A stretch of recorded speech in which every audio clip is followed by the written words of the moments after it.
Get out of my house, you liar! Stop pushing, this is ridiculous! Take your stuff and leave! I'm going! Just let me get my suitcase. Good, don't come back! Most men, when they lose everything, lose it quietly.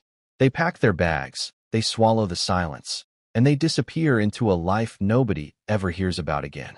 They don't fight back. They don't make noise. They just go. And for a long time, that is exactly what Raymond Cole looked like he was going to do. He was 58 years old, standing in the parking lot of a roadside motel in Millfield, Ohio, with 2 duffel bags, a truck with $200 worth of gas, and a marriage of 24 years that had just been handed back to him in the form of a manila envelope.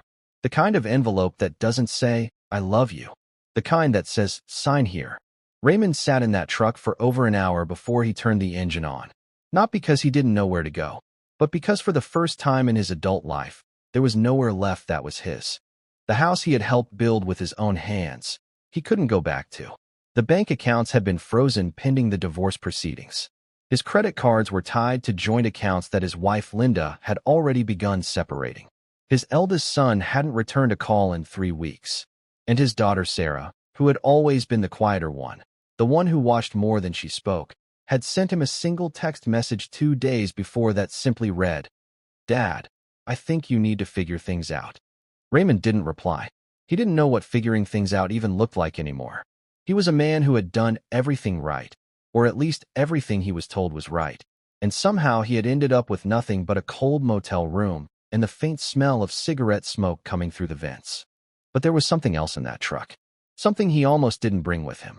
When he was grabbing what he could from the bedroom closet before Linda came back with her sister, he had reached into the back shelf almost by instinct, the way you reach for something you don't even realize you've been holding on to.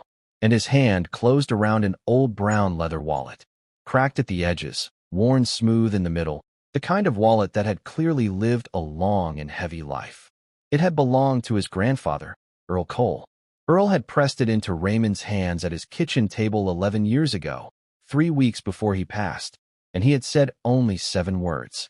7 words that Raymond had never fully understood until this moment. He had said, "Use it when you need it most." Raymond had kept the wallet all these years without ever really opening it. It felt too much like something sacred, something that wasn't meant to be touched until the right moment arrived. Sitting in that motel parking lot with the Ohio wind pushing dead leaves across the asphalt, Raymond finally opened it. Inside, behind a folded photograph of Earl in his Korean War uniform, was a bank card, faded almost beyond recognition. The name on it was barely legible, but the institution printed along the bottom edge was still readable. First Heartland Savings Bank, Millfield, Ohio. Raymond turned the card over in his hands. It was old, older than anything he had seen in a wallet in decades. No chip, no contactless symbol, just a magnetic stripe and a number and a name that belonged to a man who had been dead for over a decade. Raymond didn't sleep much that night.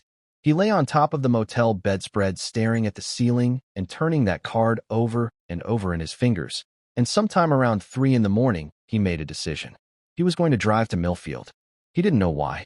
He didn't have a plan. He just knew that his grandfather had told him to use it when he needed it most, and he had never needed anything more than he needed something to hold on to right now. The drive to Millfield took just under 2 hours. Raymond didn't listen to the radio. He drove in complete silence through towns he had never passed through, past winter fields and empty grain silos and gas stations with hand-painted signs, and he thought about Earl. He thought about what kind of man his grandfather had been. Earl Cole was not a man who wasted words. He was a man who had come back from Korea in 1953 and built something from nothing in rural Ohio, who had farmed land, raised children, and never once complained about any of it in Raymond's presence. He was a man who believed that what you did in private was more important than what you said in public. And if Earl had kept a bank card hidden in a leather wallet for over 40 years and told his grandson to use it when the time was right, then Raymond was going to trust that instruction. First Heartland Savings Bank was a small building on a corner of Millfield's Main Street, the kind of bank that still had a paper sign in the window and a potted plant next to the door. Raymond walked in just after 9 in the morning on a Tuesday. The teller, a woman in her mid-30s named Donna according to her name tag, greeted him the way people in small-town banks greet everyone, warmly and without suspicion. Raymond placed the card on the counter, and said he needed to check on an account. Donna picked up the card and looked at it. And then something changed in her face.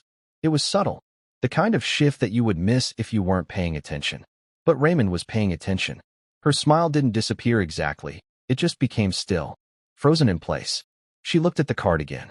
Then she looked at Raymond. Then she said, very quietly, "Can you give me just one moment, sir?" She didn't come back. A manager came out instead. A man in his late 50s, heavier, with the kind of careful expression that people wear when they are trying very hard not to show what they are feeling. He introduced himself as Tom Briggs, branch manager. He asked Raymond for identification. Raymond handed over his driver's license.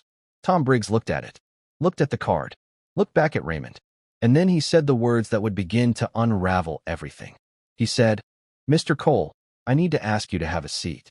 We need to make a phone call before we can proceed." Raymond sat down in one of the chairs near the window, the kind of chair that is upholstered in something that was probably green in the 1980s and has since faded to the color of old regret, and he waited. And while he waited, through the glass partition, he could see Tom Briggs on the phone. He could see the expression on Tom's face. And whatever Tom was hearing on the other end of that call, it was not routine. Before we go any further into what happened inside that bank, we want to hear from you. Drop a comment right now and tell us where in the world you are watching from. We would genuinely love to know. And if you are not subscribed yet, hit that subscribe button right now so you never miss any of our upcoming stories, because what comes next in Raymond's story is something that even the people involved could not have fully prepared themselves for. Raymond waited in that chair for 31 minutes. He knew because he watched the clock on the wall the entire time. At one point, a second bank employee walked past him carrying a folder and avoided eye contact in the way that people avoid eye contact when they know something you don't. Raymond kept his hands flat on his thighs and his breathing steady, and he told himself to stay calm. He had learned that from Earl. Earl had always said that the man who keeps his head when everyone around him is losing theirs is the man who wins in the end. Raymond was trying very hard to be that man. But 31 minutes is a long time to sit in a faded green chair in a small-town bank in Ohio while strangers make phone calls about your grandfather's bank card and refuse to tell you what they are finding. She asked Raymond how he had come to be in possession of the card. He told her about Earl, about the wallet, about the 7 words. She listened without interrupting. When he finished, she was quiet for a moment, and then she said, "Mr. Cole, the account associated with this card has been active and accruing since 1974. It has never been accessed. Not once. In 49 years. Raymond looked at her. He said, "How much is in it?" And Patricia Harmon, Regional Compliance Officer, looked back at him with that same careful expression and said, "That is actually the part we need to discuss. Because the figure is not the only thing that has been accumulating." Raymond felt something shift in the room. Not the air exactly. Something quieter than that. Something that felt, for the first time in weeks, like it might be moving in his direction. What Patricia was beginning to explain to Raymond that Tuesday morning was that Earl Cole had not simply opened a savings account in 1974 and forgotten about it. What Earl had done was far more deliberate than that, far more patient, and in a way that nobody in Raymond's family had ever been told about, far more protective. Because attached to that account, in documents that the bank had filed and then essentially buried under decades of administrative transitions and system migrations, was a land trust, a legal instrument that tied a specific parcel of farmland in rural Ohio to the account holder and their direct descendants. Land that Earl had paid off quietly and placed into that trust in the same year he opened the account. Land that, in 1974, was worth almost nothing. Land that, by the time Raymond Cole walked into First Heartland Savings Bank on that cold Tuesday morning, had become something else entirely. Because what Raymond did not know, what his family had never been told, was that running beneath that farmland, beneath the fields that Earl had plowed and walked and left in trust for his grandson, was something that the natural gas industry had known about for years. A formation, a reserve, something that companies had been quietly mapping and assessing and waiting for the right moment to approach. And the reason they had never successfully approached it was because the man who owned the rights to it was Earl Cole, and Earl Cole had said no every single time they asked. He had never explained why. He had just said no. And then he had died. And the land had sat.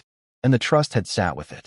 And the account had kept growing in the way that accounts do when nobody touches them for half a century.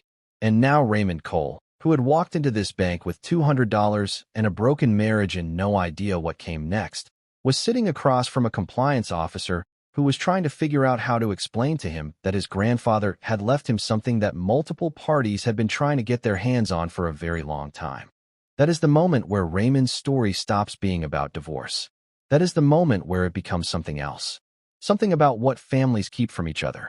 About what men like Earl Cole do quietly and without announcement because they believe in protecting the people they love without making them feel like they need protecting. About what happens when that protection finally surfaces, years after the man who built it is gone, in the hands of the grandson who needed it most. But it is also, and this is the part that will take some time to fully understand, a story about betrayal. Because Raymond Cole was not the only person who knew that wallet existed. And he was not the only person in his family who had been waiting to see what was inside it.